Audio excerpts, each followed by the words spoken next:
Hi guys! Magandang gabi! Welcome back po dito sa Gandara SRU channel for Showbiz Update.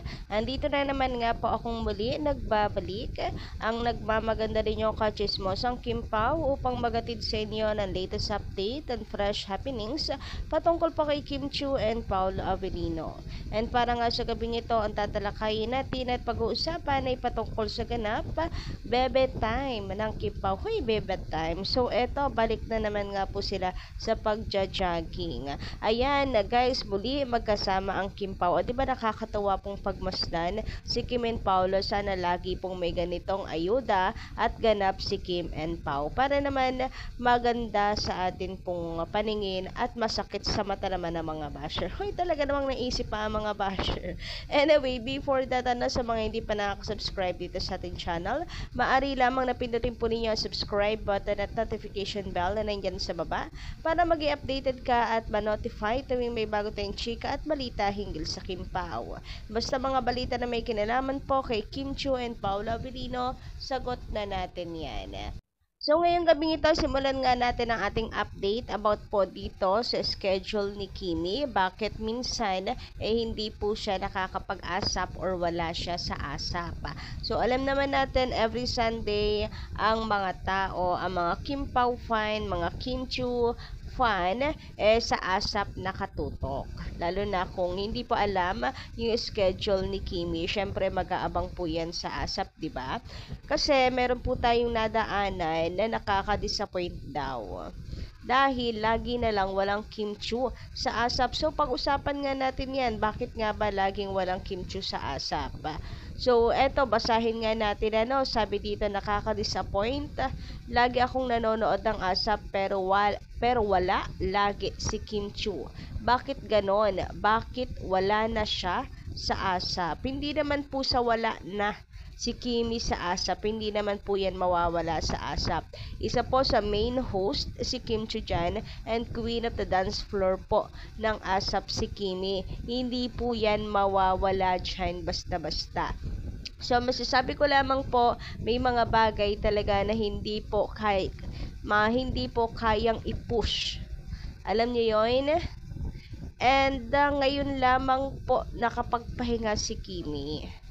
I mean, napaka-busy ni Kim Chiu. So, baka hindi na po masingit sa oras. And kung pahinga naman si Kimi, kasi baka mamaya questionin nyo, si Kim Chiu ay nakapag-jogging, diba? Tapos sa ASAP wala. Baka mamaya meron namang mga Twitter na ganyan. Alam nyo naman, ang dami pong peloso po sa paligid.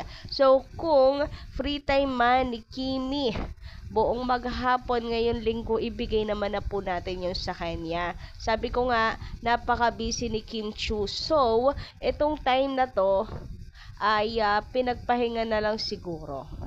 Alam niyo yon, kung wala mang ganap si Kimi ngayong maghapon. Guys, wag naman po tayong selfish sa oras. Yung tipong gusto natin, sa atin na lang umiikot ang mundo ni Kim. Wag po tayong ganon. Wag po tayong masyadong selfish. Meron din po tayong sariling buhay, ha? Baka nakakalimutan nyo rin. Charot, ha? Nakalimutan sariling buhay. Nakafocus kay Kim. Para na kayong basher niyan dyan. Panagkataon. Anyway, ayun nga, parang doon na papunta. Kala mo baga na may nadidisappoint na? And who knows, baka nga mismong manager ni Kimi ang nag-ano sa kanya, push na magpahinga. Alam niyo yan?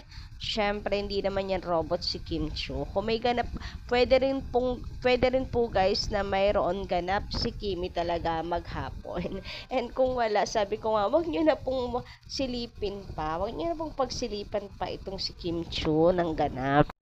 Anyway, narito naman yung ilang sagot na natanggap nitong na-disappoint na wala lagi daw si Kim sa ASAP. May hindi na siguro na kaya ng schedule niya po. Busy po kasi talaga sila. Pero baka next Sunday present na kasi tapos naman na sila mag-shoot. Eto pa, give her naman a rest. Give her naman ng rest. Love natin ang Kim Pao. Anyway, may showtime naman daily. Sabi pa po dito, hindi po mawawala si Kimi sa ASAP. Isa po siya sa main host at regular performer ng ASAP. Sobrang busy pa. Hays, maawa ka naman kay Kimi. Halos wala nang pahinga. Kakatapos lang ng shooting nila. Kita mo naman, magdamagan yon. Soon, maraming guesting na ang Kim Pao. Tuloy-tuloy na yan. Kung tunay kang supporter, maiintindihan mo si Kimi. Wala din ata si Darren at ang Don Bell. Marami ring wala dahil mga busy sila. Bebe time na niya kasi yon. Hoy, grabehan. Gusto ko i-bet na bet ko tong huli. Charat! Hoy! From panenermon to kilig bigla, agad-agad, ano? Basta pag Kimpaw, grabehan naman talaga sa bebe time. Anyway, speaking of bebe time, so eto na nga yung sinasabi ko sa inyo. Baka kasi may magsilip na hindi naman busy si Kim kasi nakapag-jogging. Yes, guys, back to jogging na muli ang Kimpaw. Kasama po ni Kimi, si Paolo Avellino. So, nakakatawa nga pong pagmasdan si Kim Chu and Pao na magkasama mag-jogging. Mukhang mahaba na yung time nila para po sa pag-workout. Mukhang talagang luluwag-luwag na ng konti yung panahon nila, oras nila. Luluwag-luwag ng konti, parang hindi rin naman. Kasi promotion month na ngayon ng Kimpaw di ba?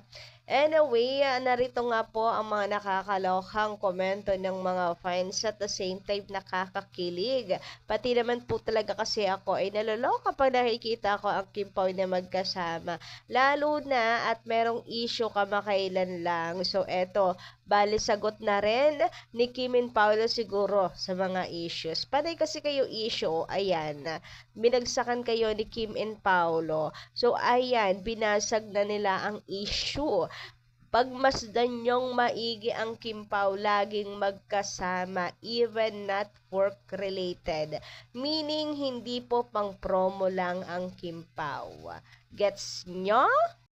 Pag hindi nyo pa naman yun na-gets, ay talaga namang may kulang na po kayong tornilyo sa ulo nyo. Tornilyo!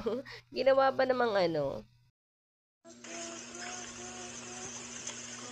So, ayan, short clip lang yan ha, pero for sure, sa short clip na yan, ay bigla pong may na-short ng hininga. Hoy, grabe, wag naman, gandara. Uy, 2025, malalahane, pakabait. Anyway, eto, sabi dito, si Kim talaga ang secret girlfriend ni Pao. Wala nang iba pa. Thank you, Pao, sa paayuda nyo ni Kim. Ayan na ang patunay na mali ang hinala sa Kim Pao. Saludo kami sa aming idol. Love fans every day. Totoo yan. Sabi ko nga po, parang ito na yung pambasag ni Kim and Paula sa mga issues. Samantala, sabi naman dito, diba, nagpapawis na naman sila together. Anong masasabi nyo, bashers? Talaga naman nga, supalpal talaga malala po sila dyan. Sabi pa dito, lalong pinawisan ang mga bashers sa inggit. Kasi naman, ayan, pauna-una kasi kayo Kaya ayan, triple tuloy yung sakit na bumalik po sa inyo. Grabihan yun. Kami pa ba ang aanayin nyo? Or should I say, ang Kimpaw pa ba ang aanayin ninyo? Ayan, kayo yung napulbos. Charot. Pero, puwera biro.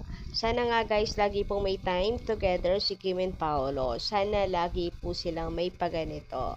Well, siguro lagi naman talagang hindi lang lagi natin nasusoko. Pero thank you so much sa nagbibigay po ng ayuda.